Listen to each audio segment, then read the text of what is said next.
Dear students, ഇന്ന് നമ്മൾ പഠിക്കാൻ പോകുന്നത് എ.ജി. ക്രോണിൻ എഴുതിയ ദ സെറാങ് ഓഫ് റാണാഗഞ്ചി എന്ന കഥയാണ്. ഒരു കപ്പൽ യാത്രയുടെ അനുഭവ വിവരണമാണ് ഈ കഥയുടെ കാതൽ. കഥാപശ്ചാത്തലം: ബ്രിട്ടീഷ് ഭരണകാലത്ത് ലിവർപൂളിൽ നിന്നും കൽക്കട്ടയിലേക്കുള്ള റാണാഗഞ്ചി എന്ന കപ്പലിൽ നടന്ന ഒരു യാത്രയെക്കുറിച്ചാണ് കഥ പറയുന്നത്. കഥാകാരൻ തന്നെയാണ് ഈ കഥയിലെ ഡോക്ടർ. കഥയിലൊരു പ്രതിസന്ധി ഉണ്ടാകുമ്പോൾ ഒരു ധീരനായ നായകൻ എങ്ങനെ അതിനെ നേരിടുന്നു എന്ന് നമുക്ക് കാണാം. പ്രധാന കഥാപാത്രങ്ങൾ: ഡോക്ടർ, കഥാകൃത്ത് തന്നെയാണ് ഈ കഥയിലെ പ്രധാന കഥാപാത്രം. ഹസൻ.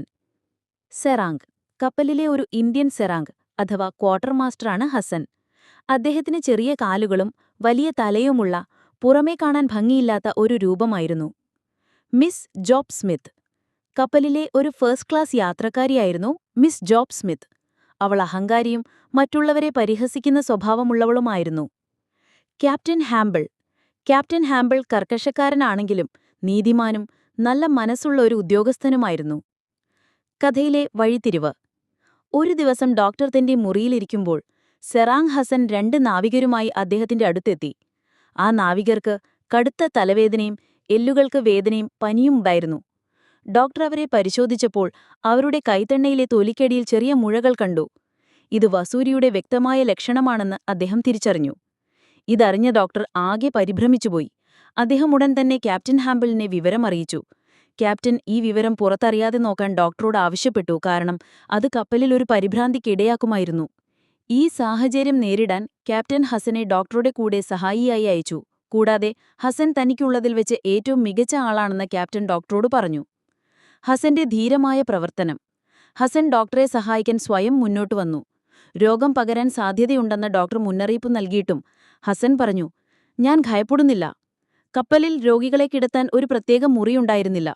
അതിനാൽ കപ്പലിന്റെ പിന്നിൽ ഡെറിക്കുകളും എഞ്ചിനുകളും മറവായി ഉപയോഗിച്ച ഹസൻ വളരെ വേഗത്തിൽ ഒരു തുണികൊണ്ടുള്ള ഷെൽട്ടർ ഉണ്ടാക്കി. അവിടെ രോഗികൾക്കാവശ്യമായ മെത്തകളും ഷീറ്റുകളും മറ്റ് സാധനങ്ങളും ഒരുക്കി. രോഗികളെ ശുശ്രൂഷിക്കുന്നതിൽ ഹസൻ അക്ഷീണം പ്രവർത്തിച്ചു. ഡോക്ടർ സ്വന്തം കാര്യത്തിൽ ശ്രദ്ധിക്കാൻ പറഞ്ഞപ്പോൾ ഹസൻ ചോദിച്ചു, "ഡോക്ടർ സാഹിബ് സ്വന്തം കാര്യത്തിൽ ശ്രദ്ധിക്കുന്നുണ്ടോ?" ഒടുവിൽ ഒരാൾ മരണപ്പെട്ടപ്പോൾ ഹസൻ തന്നെയാണ് അദ്ദേഹത്തിന്റെ ശരീരം തുന്നിക്കെട്ടിയത്. അർദ്ധരാത്രിയിൽ രാമായണത്തിൽ നിന്നൊരു ഭാഗം ഉറക്കെ വായിച്ചതിനുശേഷം മൃതദേഹം കടലിൽ താഴ്ത്തുകയും ചെയ്തു.